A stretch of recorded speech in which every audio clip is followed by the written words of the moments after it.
Ром, ако ми кажеш, ей, Ром, ей, къде ходиш, бе? Ром.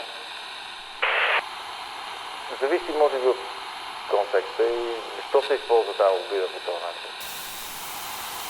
Тази омраза, тя ще остане, тя няма да изчезне. Остават някакви периферни моменти, които, ако ние се съобразяваме, не ги изговаряме, няма сблъсък на идеи, те няма да бъдат проговорени, няма да видят бял свят и няма да има развитие. Просто ще си имаме едно говорене, един език, правилния език, така малко от 1984 година на Орел.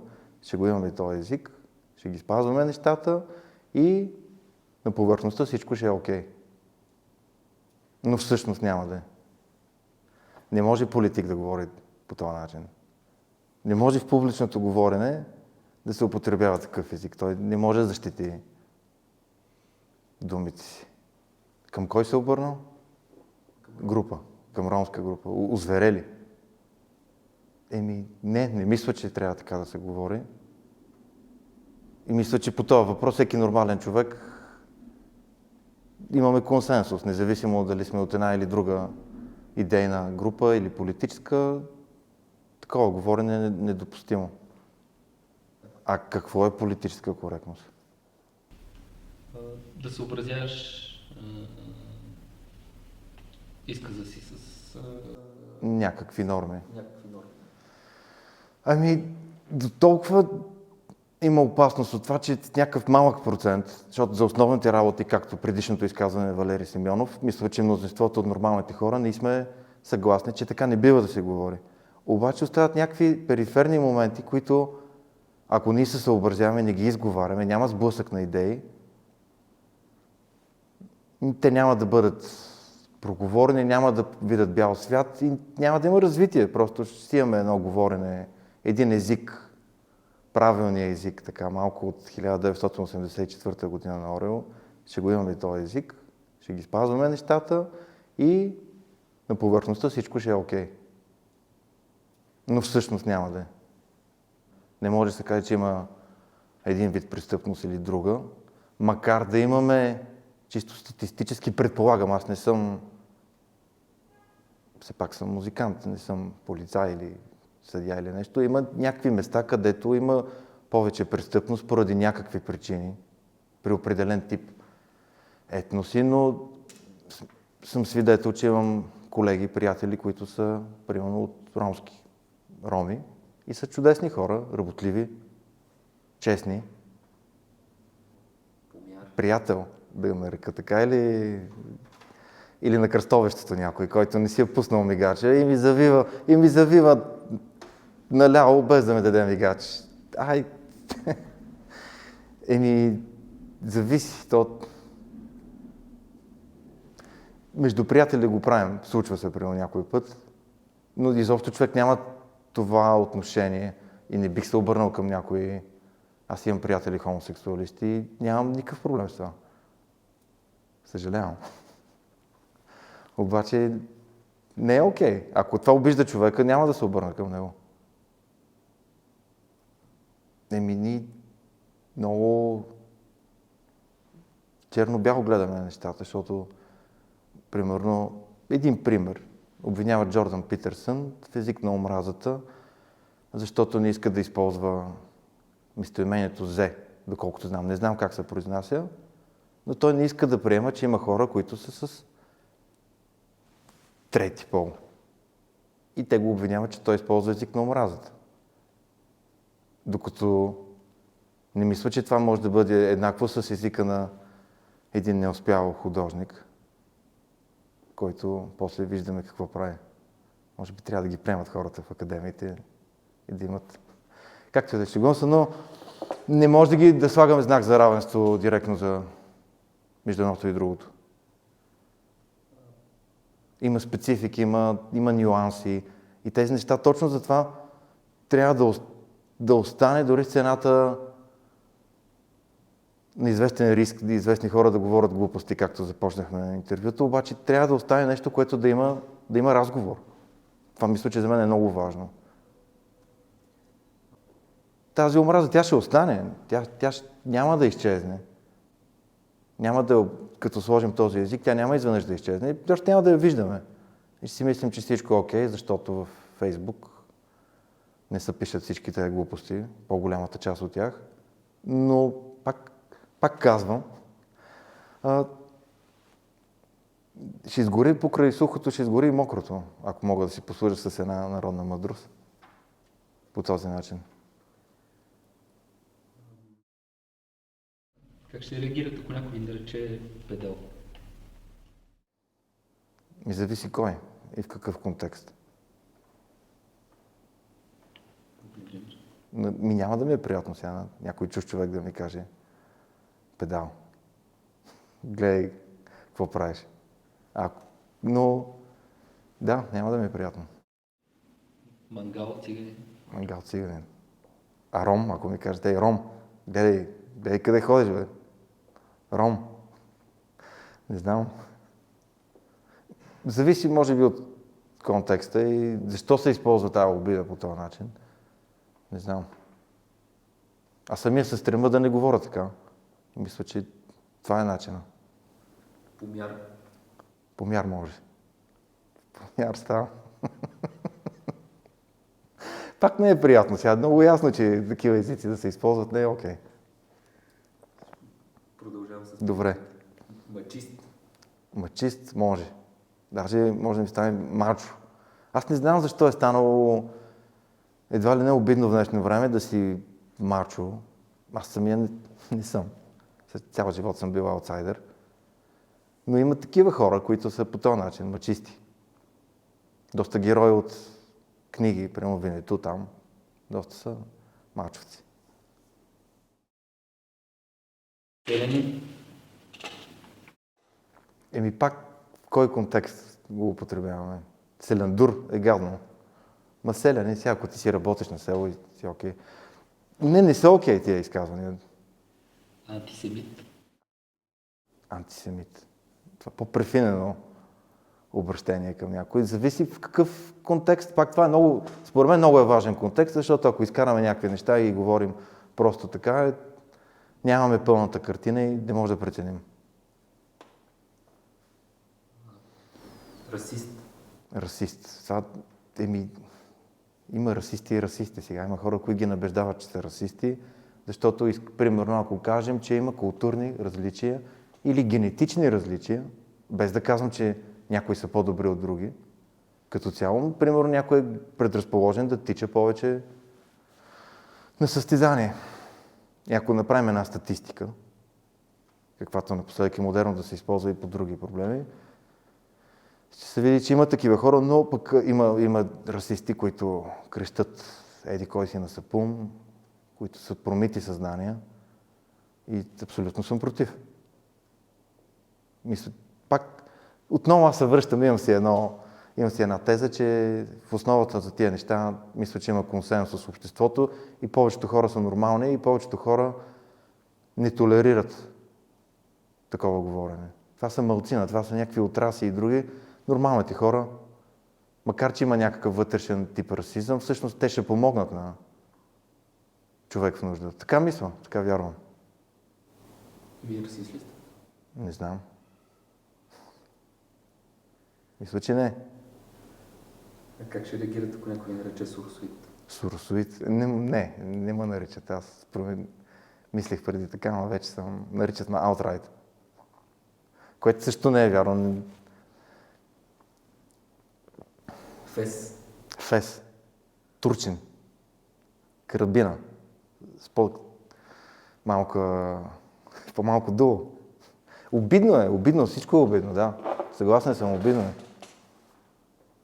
100% си имате хора, които го мислят, особено в интернет, където общуването е много по-урязано, нямаме тези невербални, от езика на тялото е невидим за момента.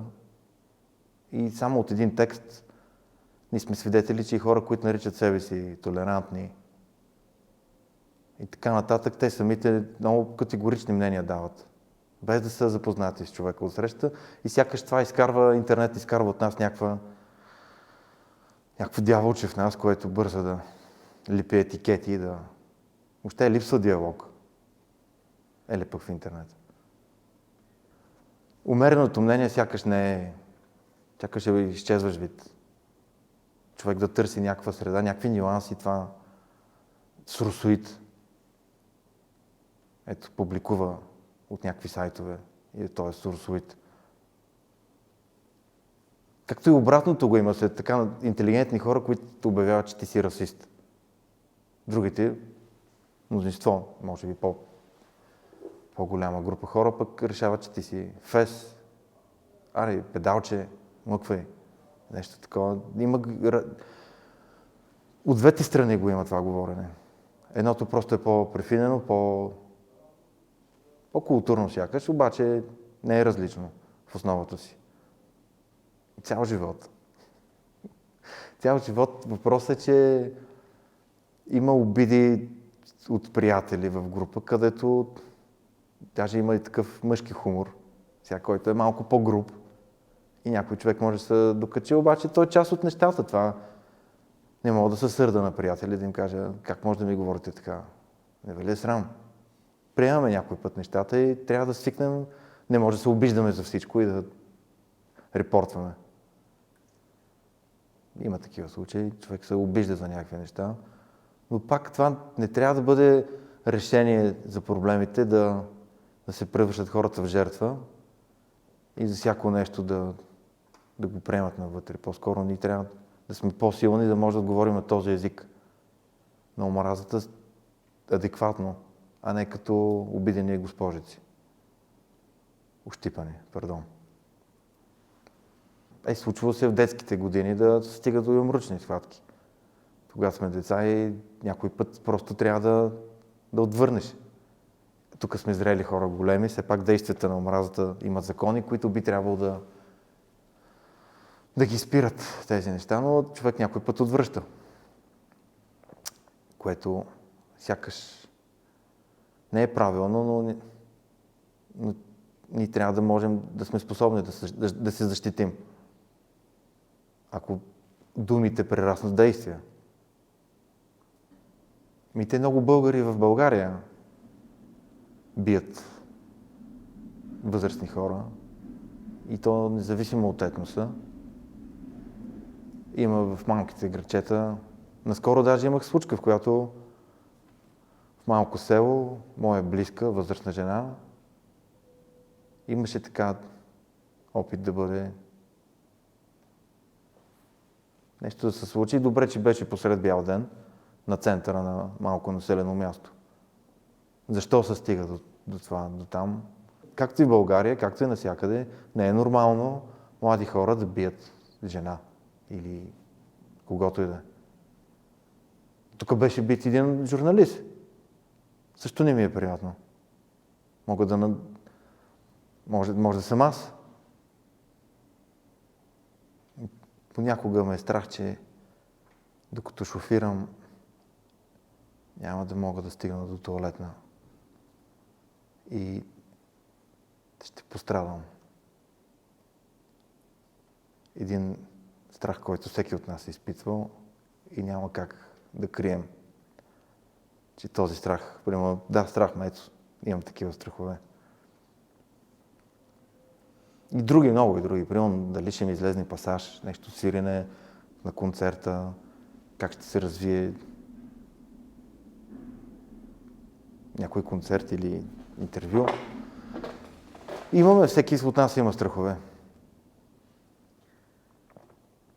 Страхувам се за близките си обаче, примерно. Страхувам се, че не бих поставил, не ми е приятно, когато съпругата ми се прибира по-тъмно или близък човек, защото сякаш нямаме достатъчно вяра в институциите, не сме спокойни. Живея в центъра, а има хора, които в други квартали е доста по-страшно. Ако на моето място седи човек, когато сте обиждали и се опита да ви обясни, че... Ще се извиня, ще искам прошка, ако наистина съм го засегнал. Ако той се засяга за нещо, което не е нормално. В смисъл, ако той се засяга за всичко, този човек, пак се връща на предишния въпрос, той има проблем. Има хора, които се докачат за всичко. Тук вече говорим за някакви качества на характера, които ако и се засяга от всеки, от всичко, този човек, проблем е в него. Всъщност ние градим реалността си с мисли, първо си помисляме нещата, с думи и с действия. Езика на омразата наранява и може да убие, когато се изговарят някакви неща и те добиват реалност и може да се случат. Въпрос е, когато някой друг човек или в интернет твърди, че моите думи поради нещо могат да доведат до смърт на много хора. Първо това ми се случи наскоро в някакъв пост, в който си признавам, че първата ми публикация не беше на ниво, извиних се на следващия ден, но по-нататък тази тема се разви. Изказах позиция, че има определен проблем с вид ислямизъм в Европа, с салафизъм, вахабизъм и ми беше казано, че тези мои думи ще доведат до смърт на много хора. И то аз не мога да разбера как ще стане това. Бях обвинен в език на омразата, което е абсурдно. Според мен. Трудно ще е, защото едно е човек да го каже в интернет, друго е очи в очи и това иска доста кораж да бъде казано, но дали има такъв проблем в Европа, вече това е тема на друг разговор. Но когато ти изговориш тези неща и ти кажа, че не, това е исламофобия, това е език на омразата, ето това е проблема, за който говоря. И тук говорим считам себе си за умерен човек. А какво да говорим за една част от хората, които изобщо няма да се замислят и директно ще кажат сеч.